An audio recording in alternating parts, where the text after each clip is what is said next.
Welcome to More Than a Refresh, a podcast about data and the people who wrangle it, or conversations with the most interesting people you've never met. Today we are recording from Astoria, Queens, Vail, Arizona, and Oakland, California. Our guest today is Cooper Quinton, Senior Staff Technologist at the Electronic Frontier Foundation, that is the EFF. We're not going to let him introduce himself because we have got some fantastic news. Meta actually put its users first. For those that don't know, Meta is the huge conglomerate that believes the metaverse is going to take over the world. They're wrong. Who owns Facebook, Instagram, Threads, and, basically knows everything about you, including what kind of underwear you order on the internet. But first, before we get into this, remind our audience, Cooper, just a little bit, 30 seconds. What's your background? Who are you? Why do we love you? And this hair. Hi, JD. Thanks. Yeah, happy to be here. Yeah, this is my SJW hair. My social justice pink for those of you who are listening to this audio medium. And yeah, I am Cooper Quinton. I am a senior staff technologist with the Electronic Frontier Foundation. I've been with EFF for 9 years now. I work on a number of things there, primarily on our threat lab, but I also work on encryption, malware, and many, many other things. And Electronic Frontier Foundation is, we've been around for over 30 years now. We defend civil liberties and human rights as they intersect with technology, and we have a focus on U.S. and also the entire world. That's a great intro. I'd also like to remind folks that one of the reasons that EFF is great and why you should donate is, yes, they are a nonprofit and they do good, but they are also willing to stick it to the man. They're not afraid of suing things like the FBI. And that's actually how they started, when the FBI, once again, probably never, for all eternity, violates civil rights and, tore apart an office of a game company of all things because they didn't even understand the simplicity of a game versus actual cyber warfare. Look, if you're looking for more information on that, look into the history of Steve Jackson Games. You're not going to believe that the FBI had the audacity and felt the need to basically go after Dungeons and Dragons players. It was just that simple. But more importantly, Meta just announced something of great importance to the users that some in the authoritarian regimes are fretting about. Can you give us a little bit of a rundown on that, Cooper? Yeah, so what Meta announced last night is that they are going to be supporting rolling out end-to-end encryption by default for all Messenger users over the next few months. So this includes, Facebook on the web, as well as the Messenger app, also Messenger.com, which I think like 5 people use. Over the course of the next few months, all of those people I didn't even know it existed. Yeah, I didn't know it existed either until I started researching this. Anyway, all of those people will be getting end-to-end encryption by default, and the end-to-end encryption is the same end-to-end encryption based on the Signal protocol that Messenger has had for a couple of years now. The big change is that it's going to be the default, so that's great. It's going to protect by default, protect the privacy of over 1 billion people who for some reason use now Messenger. WhatsApp also, it's using the same modified version of WhatsApp's Signal encryption, right? Yeah, so WhatsApp and Messenger, which are both owned by Meta, the 2 largest chat apps in the world, which is its own problem, both of them use a slightly modified version of the Signal protocol. And we, as now, crypto in the cryptography community, we feel really good about the Signal protocol. We think it's the best cryptography that we currently have for messages, and it's really solid. It's been looked at by a lot of cryptographers, and really happy that this is being used now to protect the messages of billions of people around the world. So, this opens up a little bit of a can of worms, and while I understand. And all of our listeners are, I mean, not all, but the majority of our listeners are tech people. And they're going to be like, well, of course this is a good thing. But there's a lot of people that don't understand why it's a good thing. And without me getting up on my soapbox, why don't you get up on your soapbox? You tell us, why is it a good thing that we are defaulting to encryption? There's room on the soapbox for both of us, I think, JD. But yeah, it's a good thing. It's a good thing because privacy is important, right? Governments around the world, most notably the U.S. government, but any government with the means, which is more and more governments every day, would love to know what everybody is talking about. We've known for years now that the NSA was scooping up the contents of every message that was sent across the internet and looking for things that might be of intelligence value. But it's not just the NSA that's doing this. You might say, well, I'm a U.S. citizen. I have no problem with the U.S. government doing this. Okay, well, do you have a problem with the Chinese government doing it? Do you have a problem with the Russian government doing it? Do you have a problem with the UK government doing it? Right? This is every government in the world would like to do this. And not just to their citizens, but everybody globally. So it's important for us to be able to have that privacy. And it's important for us because we need privacy to be able to express ourselves, to be able to live freely in democratic societies. Well, and I think that's an important point, what you said about China. People need to realize that the internet doesn't stop at U.S. borders, right? If you're buying from, what is it, Temu, for example, you're buying from China. Now, I'm not saying that China's a bad country.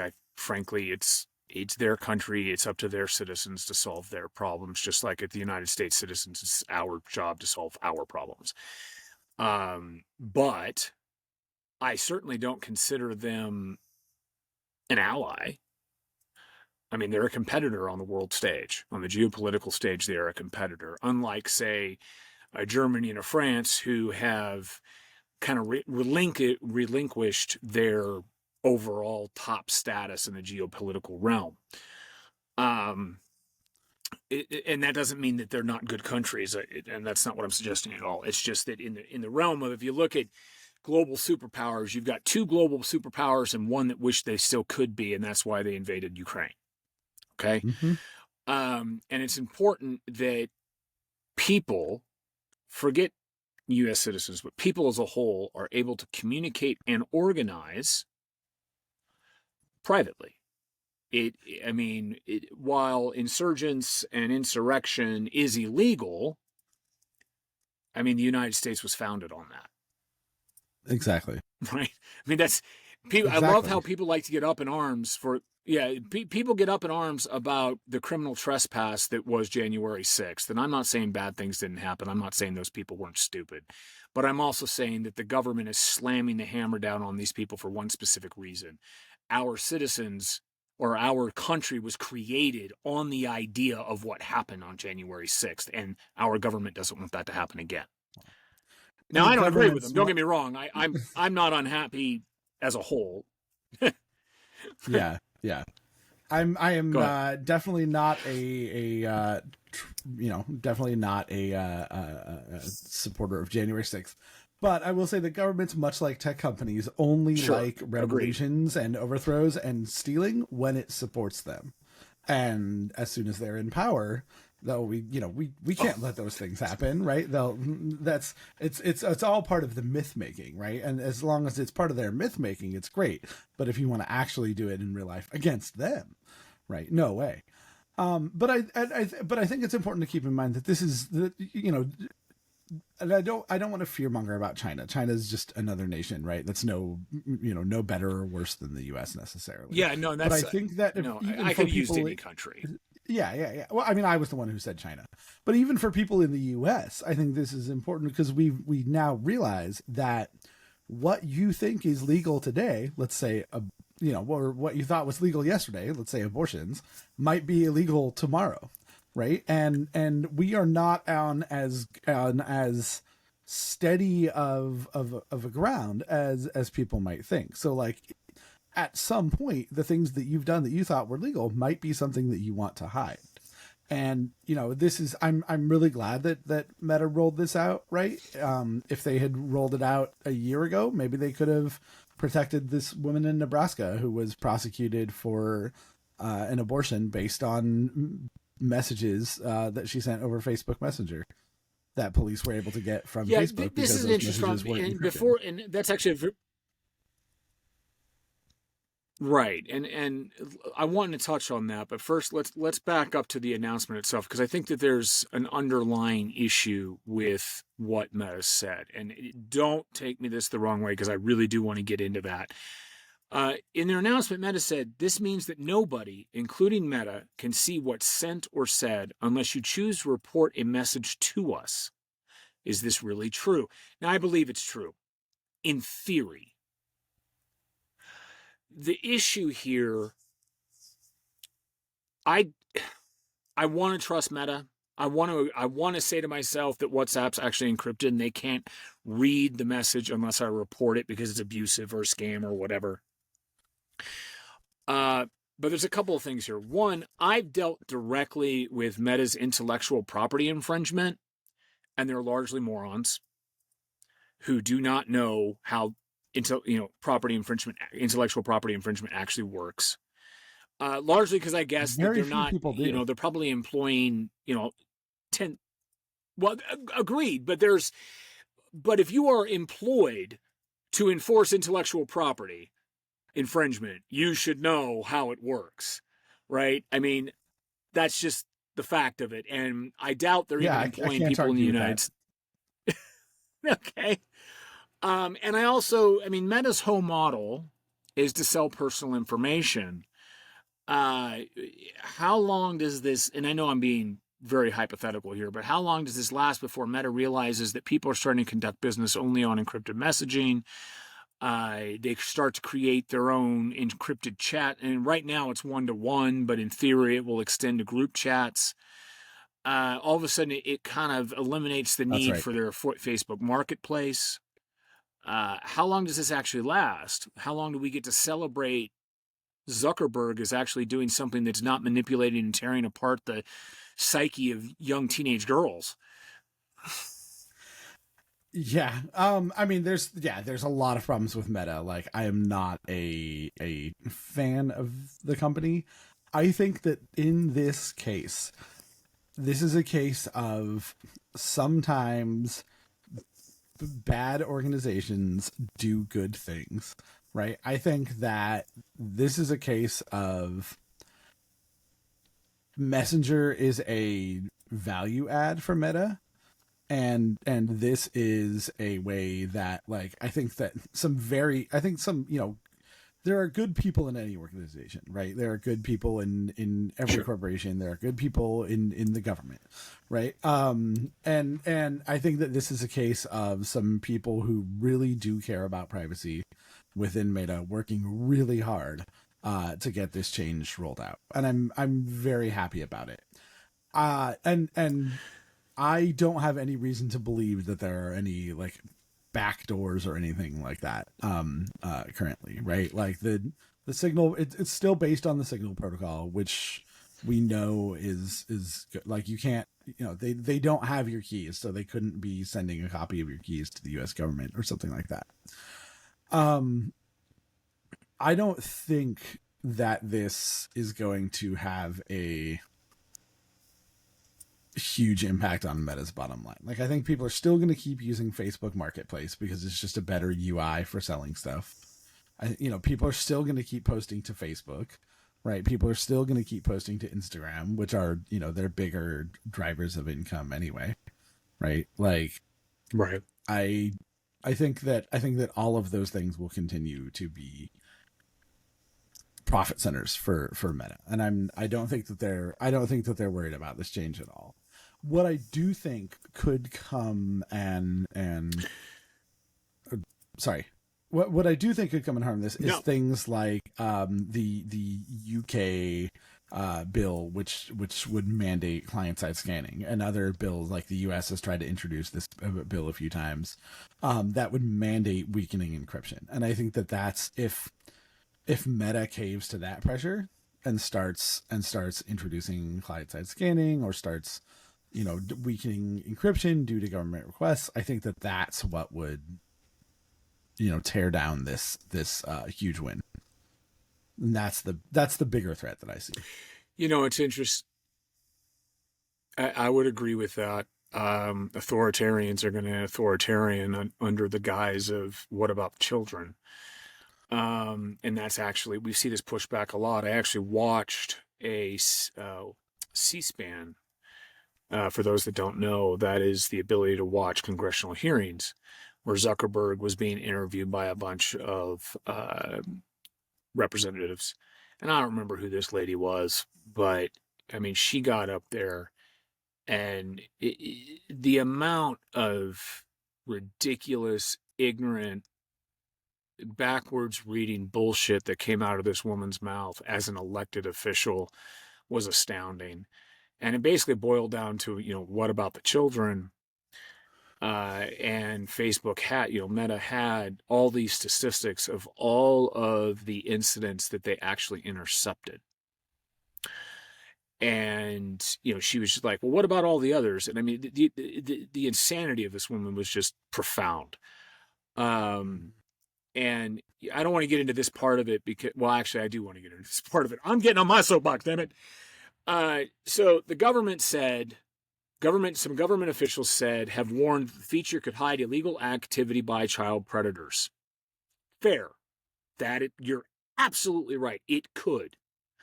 Then be a fucking parent and don't let your kids on Facebook. As someone who is a parent, I know you're a parent, and I'd like to get your feedback on this, but someone who is a parent, I had 2 daughters. I went through the heyday of TikTok, and not TikTok, Snapchat, and Instagram, and all that shit with teenage daughters, and an ex-wife who was more interested in my teenage daughters being able to socialize in the way that other young ladies were socializing than in the actual... Well, I shouldn't say that. I should say she didn't understand the implications until something happened that forced her to understand the implications. But Cooper, I mean, I'm not sure how old your children are. You don't have to share that if you don't want to. But as a parent, what are your thoughts on, drug dealers, mobsters, sex traffickers, who are already using encryption, by the way, probably through Signal or Telegram. What's your thought on government pushing back, saying that this kind of change can increase the risk to children? Yeah. I mean, hopefully all of these really terribly people are using Telegram because it would make them easier to catch. That said, look, people have been doing bad things since the dawn of humanity, right? Like, there have been drug dealers, mobsters, sex traffickers, pedophiles, right? Since slavers, long before the internet existed, right? Since long before cryptography existed, right? All of these things have existed. And cryptography doesn't make these things happen, right? Like, and people still get caught even with cryptography, right? Like, cryptography exists. Really good cryptography exists, has existed for several decades now, right? We are still catching predators and child and human traffickers and drug dealers and mobsters and all sorts of terrible people. So cryptography has not prevented law enforcement from catching these people, right? Like, I think that's I think that is absolutely a red herring argument, right? Like, the argument used to be that, well, cryptography will, protect terrorists. It'll let terrorists organize and it'll let them carry out attacks on America. Well, terrorists were able to carry out attacks on America just fine without cryptography, right? Like, that's not and we didn't catch them, and we didn't stop it, right? Like that's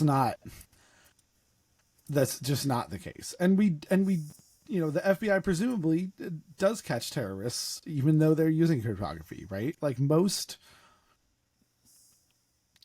crimes, like most, or not, I'm not going to say crimes, but let me rephrase that. Most prosecutions that the FBI gets on the left and on the right, of everybody, are from informants, right? Like informants are still and have always been the bread and butter of law enforcement, and cryptography can't stop an informant. Like that's just the fact of it. That's not how cryptography works. That's not what cryptography is supposed to protect against. Right. So like it's a red herring. And the argument used to be that, well, we got to circumvent cryptography because we have to stop terrorism. We have to be able to catch the terrorists. And that didn't really gain any traction. So they switched to this new argument, which is, well, what about the children, right? We have to stop cryptography because we have to protect the children from CSAM, right? Well, and we have to protect the children from predators. Well, it's not going to, right? The way you protect children from CSAM and from predators is through law enforcement work, right? Is through finding those networks, is through having informants. It's through educating your children, right? It's through, being a parent, and through, my children are of the age where like they don't have cell phones yet, right? They're not on the internet yet. They're not, they're too young for all of that. But my hope is that I can educate them in an age appropriate and responsible way about the dangers that are out there and the things that they might start to face when they get online, and hope that I can like build the relationship and instill the trust with them that they will, talk to me about their online lives, right? And share things with me, and not feel like they have to keep secrets about what's going on online. And that I hope that I can build the, for lack of a better term, street smarts, right? I guess we have to call it cyber smarts or something, but that sounds idiotic.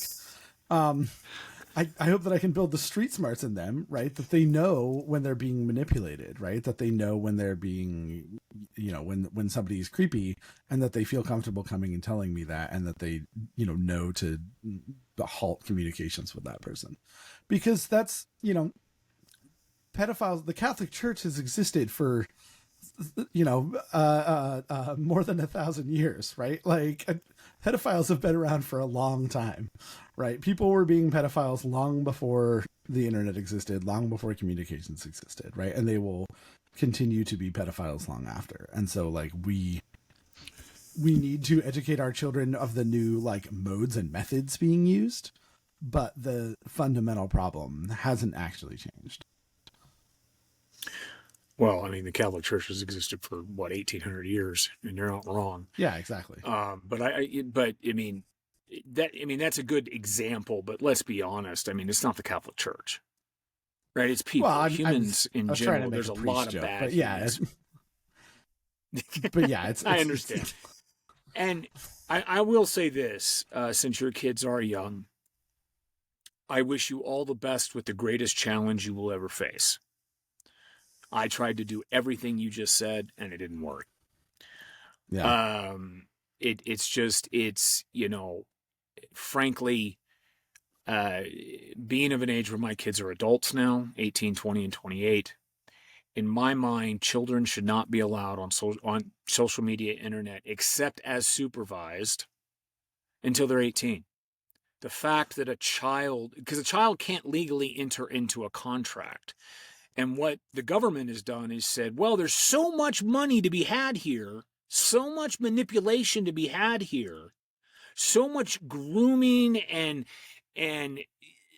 education through misinformation that we can convince them to think a very specific way to give us more power, that we're going to allow children who can barely figure out how to put on their goddamn socks the right way to enter into a legal contract that allows them to join a situation where the entire world can access them without parental guidance, unless the parent chooses to.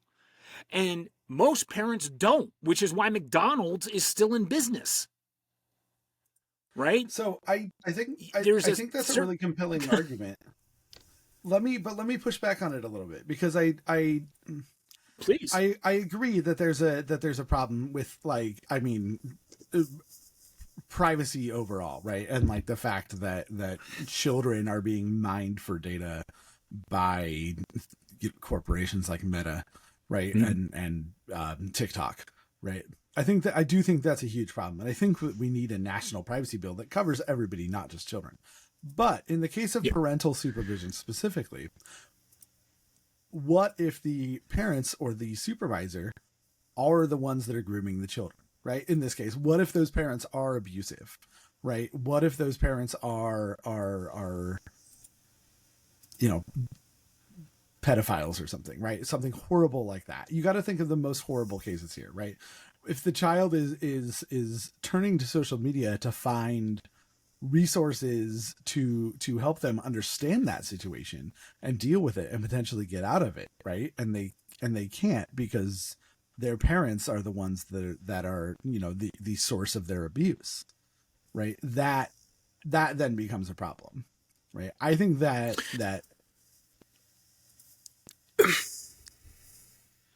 Yes. social media has given I children a way to find ways out of those abusive relationships in a lot of cases. And I don't deny that it's also, you know, had negative effects on all of us, right? And you know, especially those, I think, effects are pronounced on, or, you know, more pronounced on people whose minds haven't finished forming. But I don't think that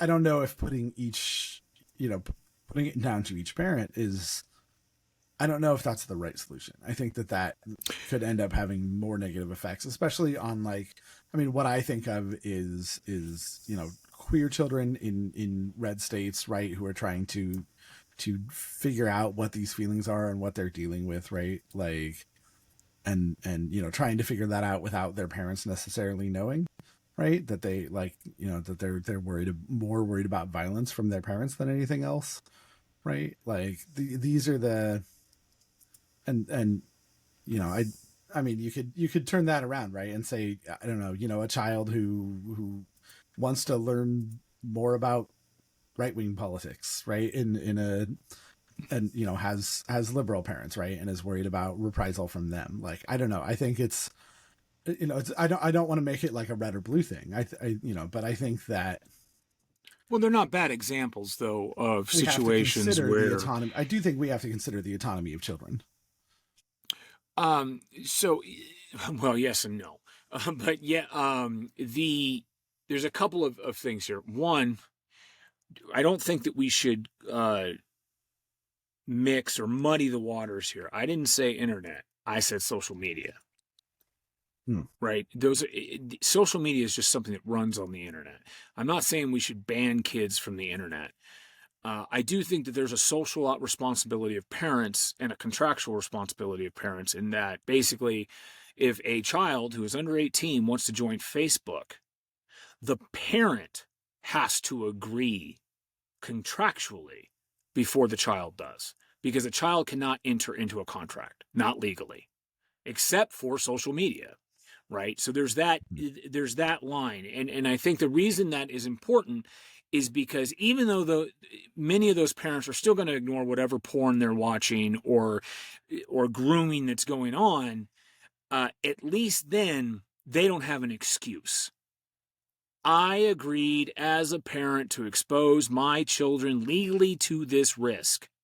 Okay, just like, let's use recently, a parent was convicted because their child got access to an unsecured firearm. And that is as it should be. A responsible gun Mm-hmm. owner ensures that a minor cannot get access to the firearm. And as a gun owner, if my child gets access to a gun, I should be held legally liable, period, the end. Because it is my responsibility. I own every bullet from that machine and every rifle in the closet. So Mhm. using that as an example, that's what I'm really talking about here is an accountability of society to itself. We keep pushing this off, and then what happens is you've got one. I don't want to use red and blue because I think that there's a lot more muddiness in the purple, right, than just saying, a red state or a blue state. But you have Absolutely. authoritarians that basically say, bless you, you have authoritarians that basically say, it's okay, the government will protect you.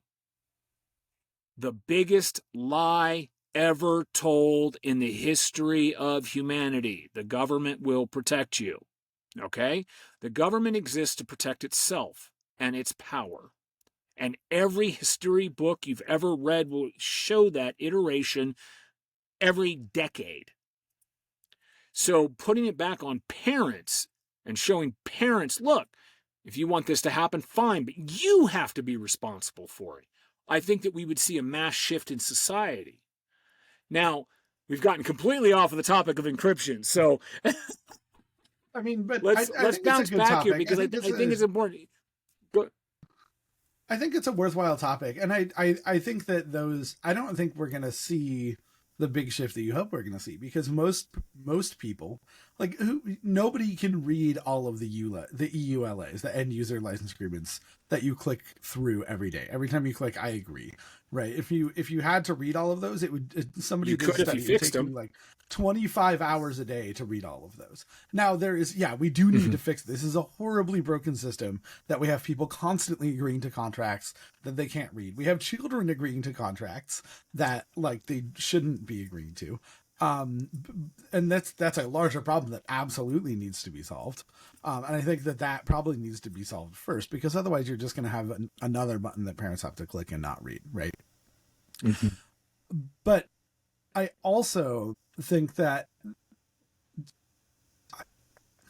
I hear what you're saying about social media and making parents responsible, but I think that there's another solution and I don't another solution that I think has to happen at the same time is making social media less toxic in general, right? Like Facebook is, or like, not just Facebook, many social media companies have profited off making social media deliberately more addictive, right? And making it so that Sure. you spend more time on there and get your dopamine hits and get your little Skinner box fix in, right? The sort of social media slot machine. And fixing that, I think, is so much is also a necessary component of all of our mental health, right? And I think that will it help children, help adults, right? Help everybody. So I think I think that's a big Except component that can't be the ignored. solution is easy. I agree. And the solution is as simple as can be. Don't use it. You But don't have to. you're basically There saying is don't participate in nothing you. society then. No, I'm no. See, that is that's a fallacy. That's a bad argument because we are not saying don't participate in society. We are saying participate in society. Social media is not society. It's Kardashian's ass. That's not society. It's you must live up to this image of a woman or a man or whatever in between. That's not society. It is, in fact, a perversion, an illusion created by profiteering of society. Society is the fact that you and I are having a face to face digitally, but a face to face conversation. Society is that Yeah. I can come to the Bay and I can say, hey, Cooper, I'm in the Bay for a conference. You want to get a beer? I'd love to meet you in person. That's society. Social Yeah. media is I'm fucking afraid of the world and I have such a low self esteem. I have no choice but to get to my dopamine hit by pretending that I might someday have yet another follower or 10,000 followers or 100,000 followers. Or maybe I can be Kim Kardashian and I can create an entire empire off of all of these young ladies who wish they could have my ass, but they can't. That's not society. Society is intentional connection of human people. not bits and bytes. I totally agree with you, 100%.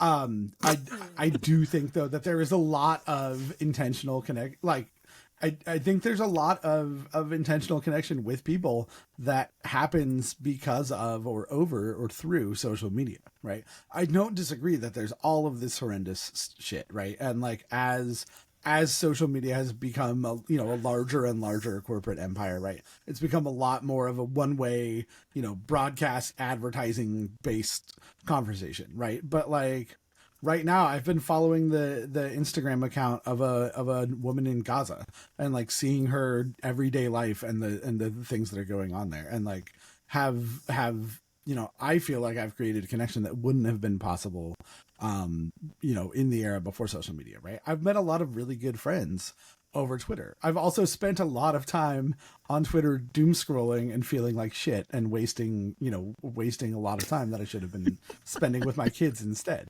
So like, I think that but I've also met really good friends that have absolutely enriched my life and made me a better person. So like that I probably wouldn't have met otherwise.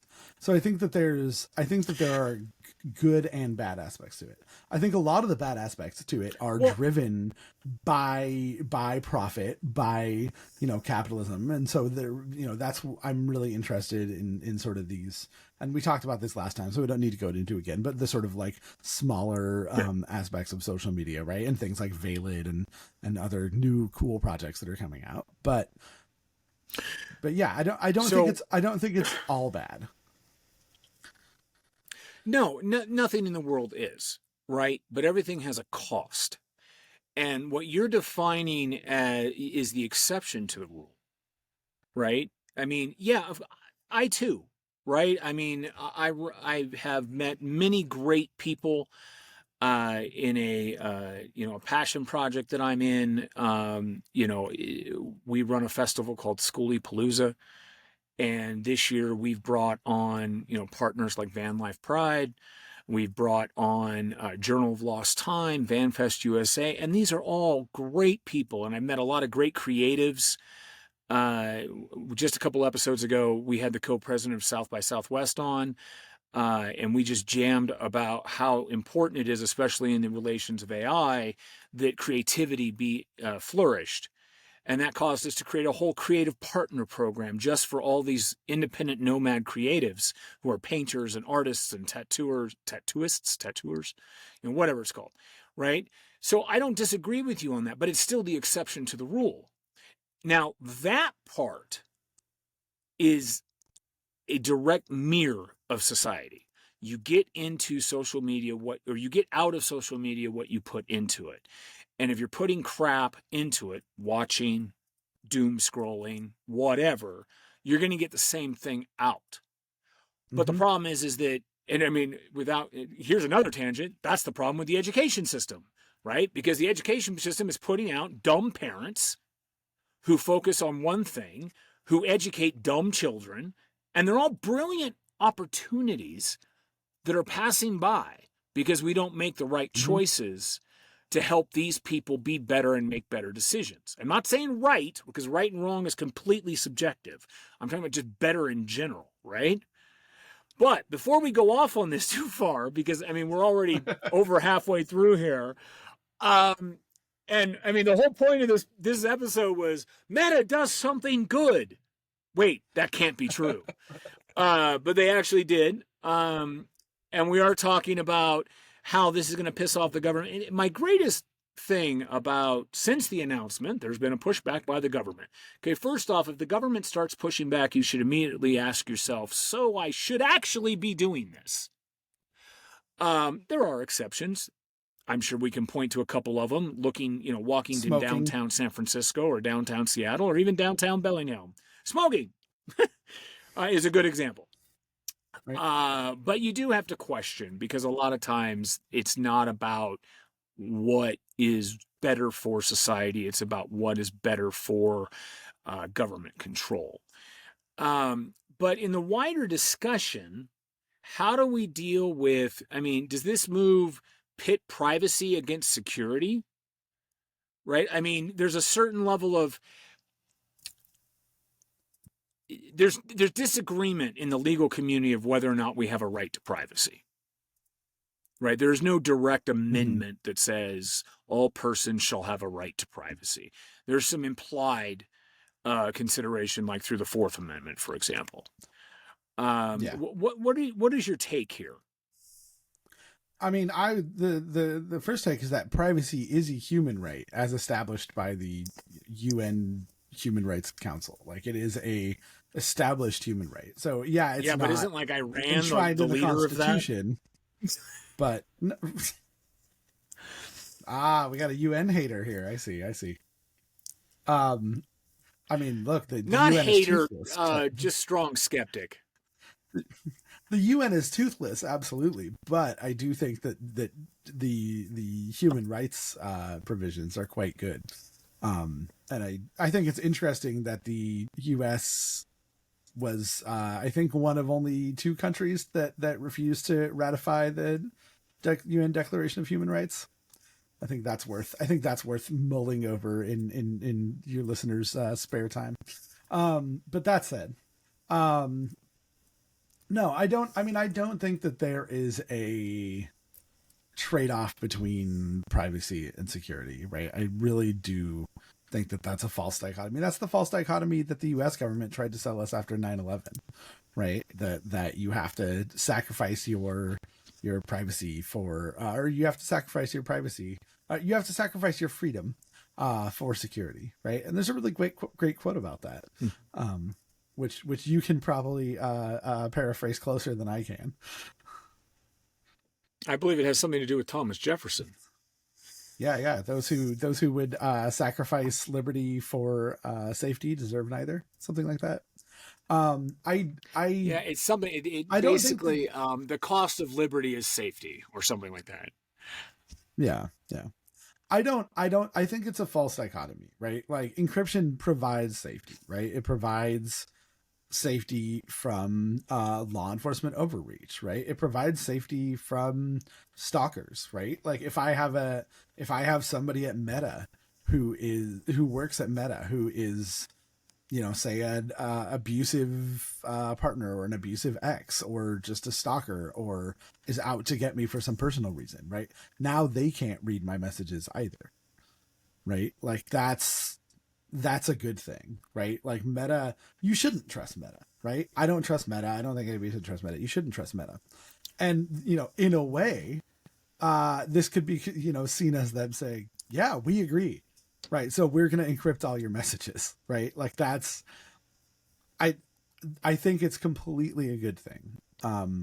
And like, there's still, ironically, a lot of metadata, right? Like, there's still, even though the messages are encrypted, there's still all the data there about who you're messaging, what time you messaged them, right? What your social graph is, right? Who you're friends with, what sorts of things you're searching for, blah, blah, blah, blah. All that still exists. And like, there's a reason that, law enforcement, like, typically, when they were doing investigations, had gotten trap and trace orders and not wiretap orders, right? Because the information about who you called and what time you called them is often more useful to law enforcement than the actual contents of the message itself, right? As what General I was about to say General Miley Cyrus. I get as somebody in charge of the NSA said at some point, we kill people based on metadata, right? Like, we do drone strikes based on metadata. And I don't think that the federal law enforcement or federal intelligence apparatus is going to have any harder of a time because Facebook messages are now encrypted. Like, that's all just fear mongering. Who's going to have a harder time is petty tyrants, authoritarians trying to prosecute people based on the contents of their messages, right? Local law enforcement and like stalkers and people like that. And I think that that's fine. I think that that's a fine trade-off for our liberty. So let's, and I don't disagree. But there's a consideration here. There's two considerations that you made. One was, say, domestic violence, or a queer child, or I mean, not even a queer. I mean, it could just be a teenage pregnancy. It doesn't matter. Yeah, totally. And you said that they won't be able to read these messages.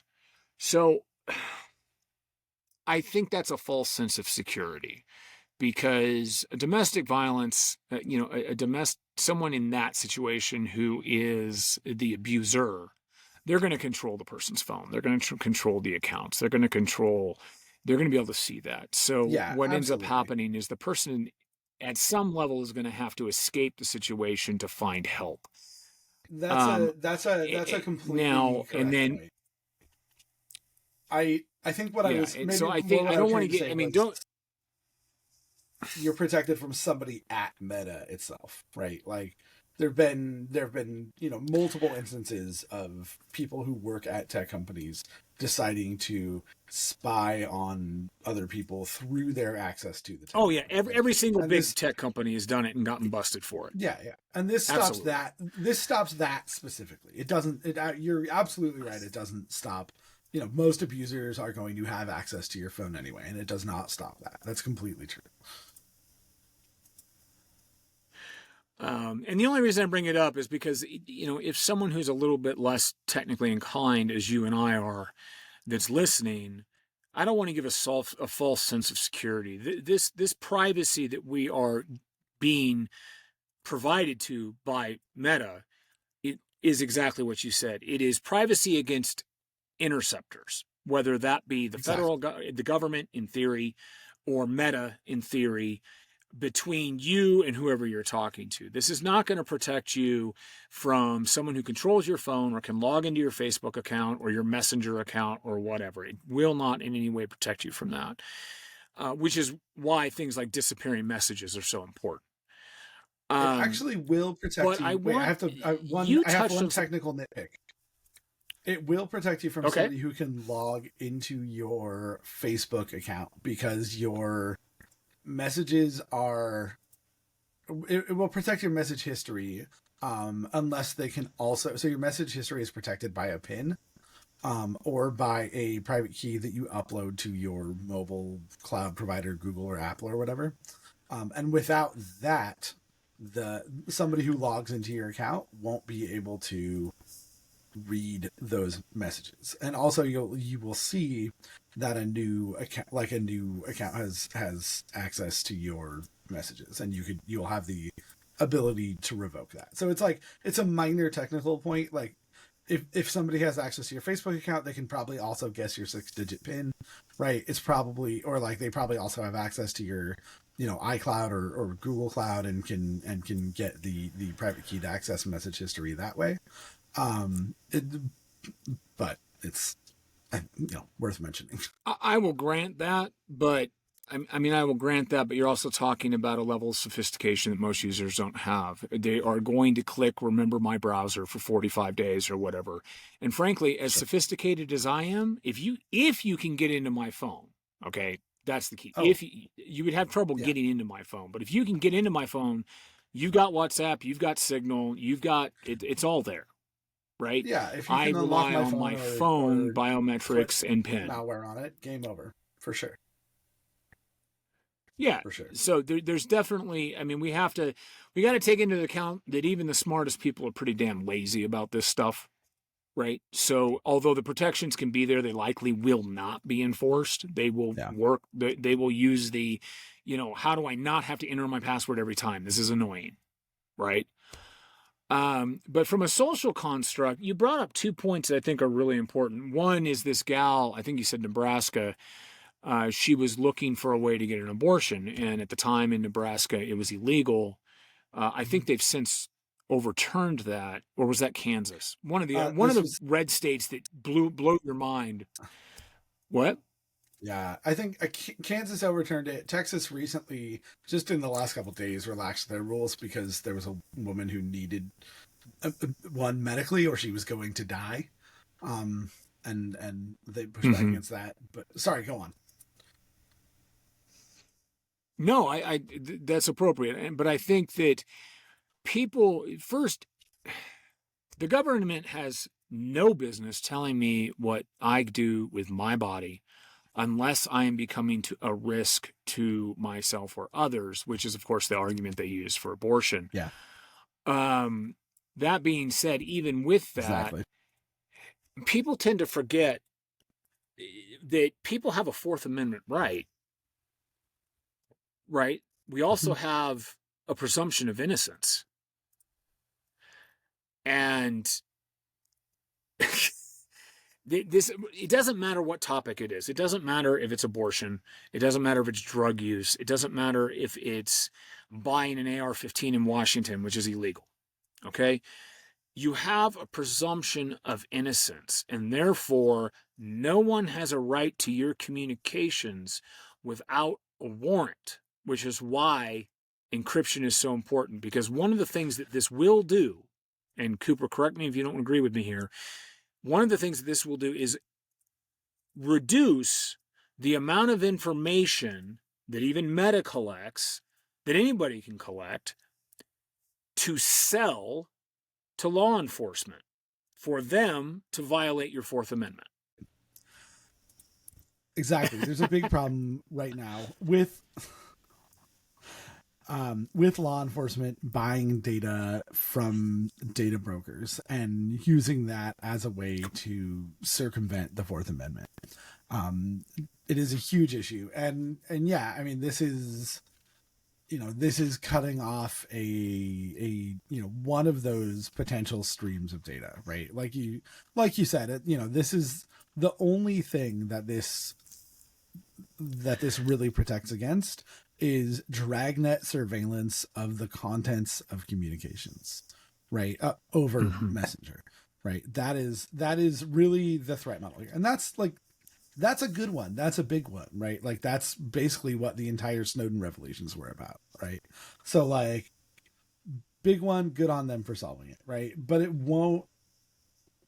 this won't stop metadata from ending up in the hands of data brokers, right? Through companies like Meta, right? And this won't stop law enforcement from buying that metadata and using that as a way to get information on people that would have otherwise required a warrant to get. And what's important about that, and I don't care who you vote for, you're all guilty. This No, it's especially not. I mean, you're younger than I am, but I mean, the generation that's a bit before you, I see this all the time is like, fuck it. They did it. Fire them or whatever. Right? It's like, you don't know that they did. We just had an entire thing about it with George Santos. Right? Now, don't get me wrong. I think the guy's a grifter from day one. I think his whole purpose was to figure out another way to make money and scam people. Okay? How I dare do. you talk that way about the first astronaut to land on Mars and the first member of the Supreme Wait, I Court that thought was that was openly Trump. gay?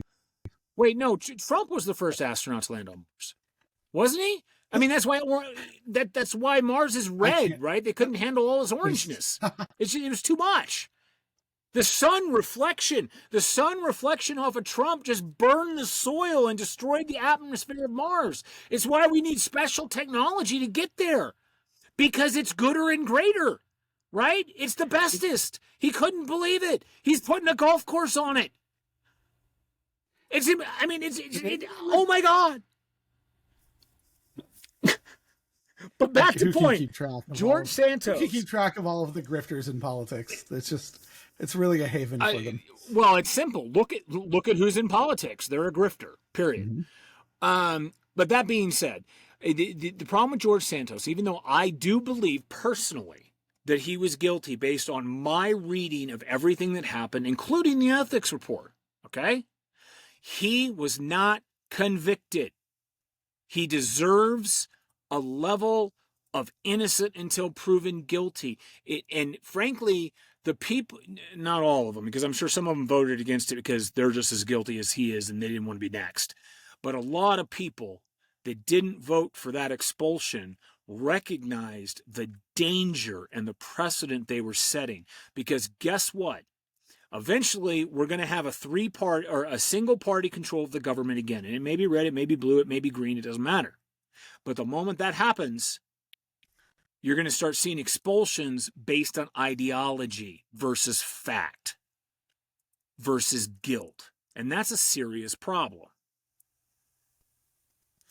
I mean, I think that we're heading that direction anyway, regardless of whether George Santos got expelled.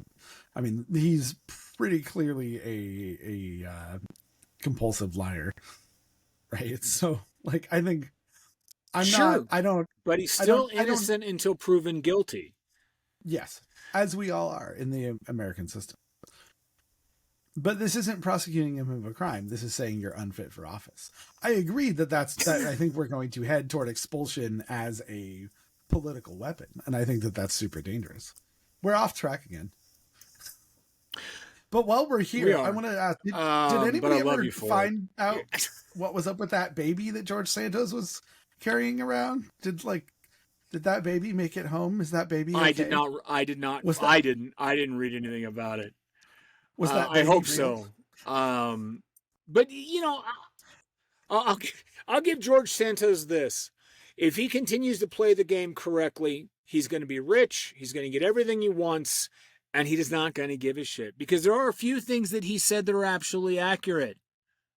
I'm not the only one here doing this. I'm just the current target. Oh, God. Which is one of the reasons they expelled him. If he wants to spill the beans on every other member of Congress, man, critical support for George Santos. Please do. Yeah, that's right. I will change my vote if he's willing to be transparent and honest. All right, so we're short on time here. A couple of last things.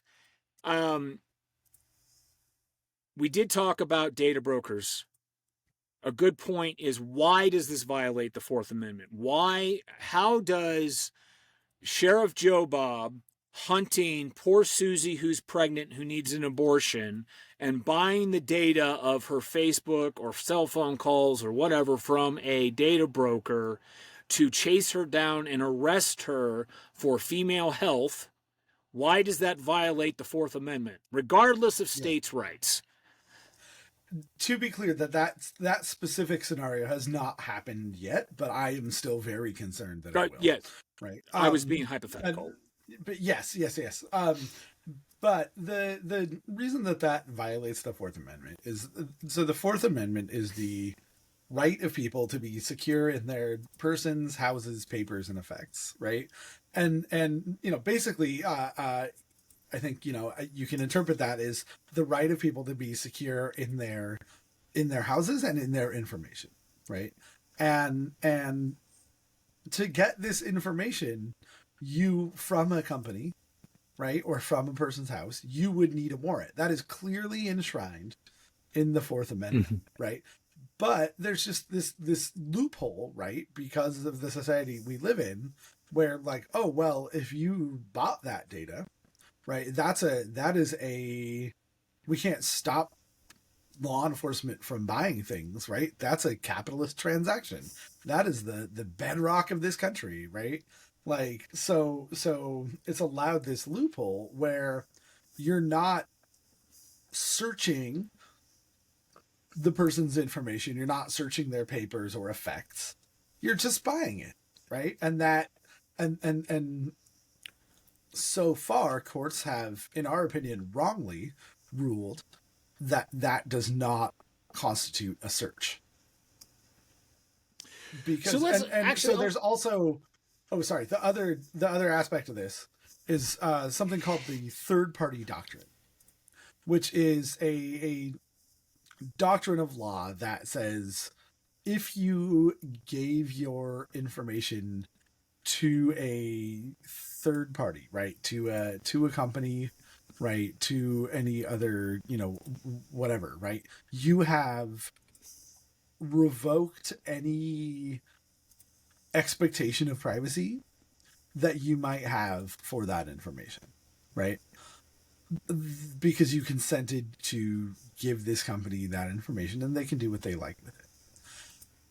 First of all, I think that law is, or that doctrine, is horribly outdated, right, and doesn't really jive with the modern system whereby we are constantly giving information to third parties without our knowledge or consent, right? And so I think that that's the other sort of legal underpinning here, and I think that really needs to be re-examined by the courts and judges, which, it would be helpful if there were more people in federal government, in courts, in judges who understood more about the technology, right? And that's one of the other problems we're facing, is that a lot of people in government, a lot of people in power, don't really even understand the current state of technology and what's going on at that level. And actually, I was going to come up with a metaphor that would, but regardless of that, you just touched on it. It's legislation. It's the people in charge. And while I do think that, if I were to be honest, I think there's a lot of people in charge that mean well. I think that there are good people in government. Absolutely. I think it's There's overshadowed by those who, I think it's overshadowed by the few that are either power seekers or they're ideologically flawed. I mean, just take, was it Tuberville that was holding up the promotions of military? He was holding those up, and one of the reasons he was holding it up because of afterbirth abortion, which we don't even need to get into it, but just things like that. You have true literal morons in government. How many culture war landmines can we step in one? Yeah, I know. I mean, it's ridiculous, but I do think it's important to recognize that if you're a policy hawk, let's take Hillary Clinton. Okay, she was a lawyer for decades. She's a total policy hawk. Mm-hmm. She's not very charismatic.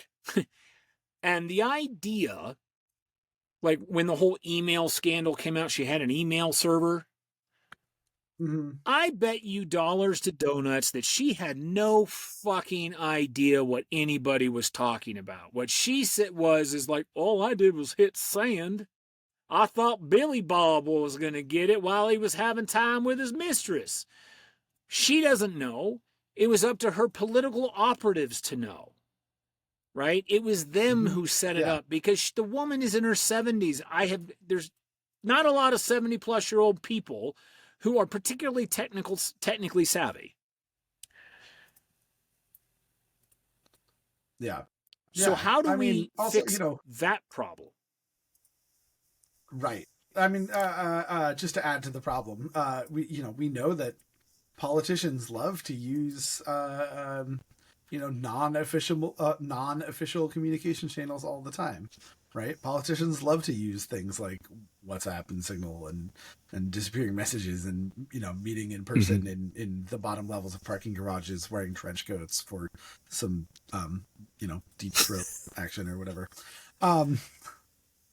But Hillary Clinton is far from the only politician. Oh, sure. I wasn't picking on Hillary. It was just such a broad or publicized thing. No. Yeah, oh, totally. It's the thing that everybody's heard of. I didn't think that you were, and I mean, whatever how can you pick on somebody that powerful? But I mean, it's how do we solve that? I mean, I have some anarchist ideas about how we can solve that. But short of short of that, right? I think that my job is as a public interest technologist, right? To be which is, kind of what it says on the tin, to be a technologist, but instead of the mission of enriching a company, or with the mission of, making sure our missiles get delivered with more accuracy to kill a higher number of children. My mission is to support the public interest. Right. And so I think that there are many ways to do this. And one of those ways is going and working within the government and educating the people in power, policymakers, judges, politicians, political staffers, right? What, about technology, right? And telling them, right, what you think, right? Like we live in a nation of lobbyists, but and lobbyists hold a lot of power Mm-hmm. within Washington D.C. But we can lobby too, right? We can also Yes. contact our representatives and more accurately contact their staff and tell them what we think, right? And tell them how we think they should vote, right? You can go, if you have a lot of spare time, you can go take a meeting with your congressional representative, right? And try to help them understand things that you think they should understand. And I think that people underestimate how powerful that is and how effective it is. Because it can be really effective, right? Like, especially if you can convince a staffer, And I'm going to right, in close. that person's office. I think people underestimate how much voice staffers have. I agree with you, and I'm actually going to close with a statement about that. I watch a YouTube channel called Sociology 119, and it's the sociology professor that puts all of his lectures live on YouTube. And he's fascinating because while I am not a Republican or a Democrat, I have very liberty-based views. One of the things that he was talking about, and this is why this is important, you said, participate with your government. And a lot of people think to themselves, I don't have any voice. Well, have you tried expressing it? And what he was talking about is it only takes one person. One person can implement a massive change in the way you live your life. And the example that he put was the reason we have to take our shoes off in the airport is because one individual out of how many other people during a day that travel, one person was stupid and asshole enough to have a bomb in his shoe. Okay, one person changed, indescribably irritated an entire nation and an entire world that visits because one guy who likely had the education of a fourth grader, could barely speak English, can't read at a level above fourth grade, has zero comprehension of the impact of what he was doing, got convinced that he was going to go and have 72 virgins in the afterlife by putting a bomb in his shoe. One person.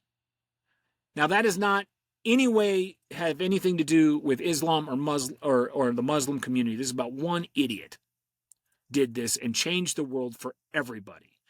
And as a closing, Cooper, how can our listeners support the EFF? You guys, in my opinion, are the second most important nonprofit in the United States. What's the first most? It's the Bring Water to the Navajo Nation. Oh, I'm not going to push back against that at all. Water is life. Meaning with swimming. But the way that people can support EFF, so we are member supported. Most of our yearly budget comes from the donations of our members. We don't get government money. We don't get a lot of corporate money. We don't take any money from Meta. And it's we're mostly supported by our donors, and that allows us to remain independent. That allows us to keep fighting big tech corporations as well as the government, the FBI, the NSA, and allows us to keep doing our job. So you can go to EFF.org and you can donate and become a member. Becoming a member, even for $20 a year, really helps us, because then when we go to Congress, we can say we represent 40,000, 50,000, 60,000 people, right? And the higher those numbers are, the more voice we have in Congress, which is really good. You can also check out act.eff.org, which has various bills that we want you to contact your senators, or your not just your senators, your representatives about at any given time. And on that website, we have made it really easy for you to be able to call or email your senators about specific bills. So check that out as well. And those are both great ways for people to support our work. All right. Well, this has been Cooper Quinton and JD with More Than a Refresh, a podcast about data and the people who wrangle it, or conversations with the most interesting people you never met. Please, folks, support the EFF. It may not seem important, but they're doing a lot of work for you without a lot of thanks. And cut. Hey, folks, I know we just closed out the episode with Cooper, but this was particularly close to my heart. And I think it's a really important thing to consider. Benjamin Franklin, who you should have learned about in school, and if you don't, look him out. But he's an important figure, and he said at the beginning of this great nation, those who would give up essential liberty to purchase a little temporary safety deserve neither liberty nor safety. Think about that just for a moment the next time you decide you're right and you are going to put some rule on somebody else, how they can live, who they can love, or who they can worship.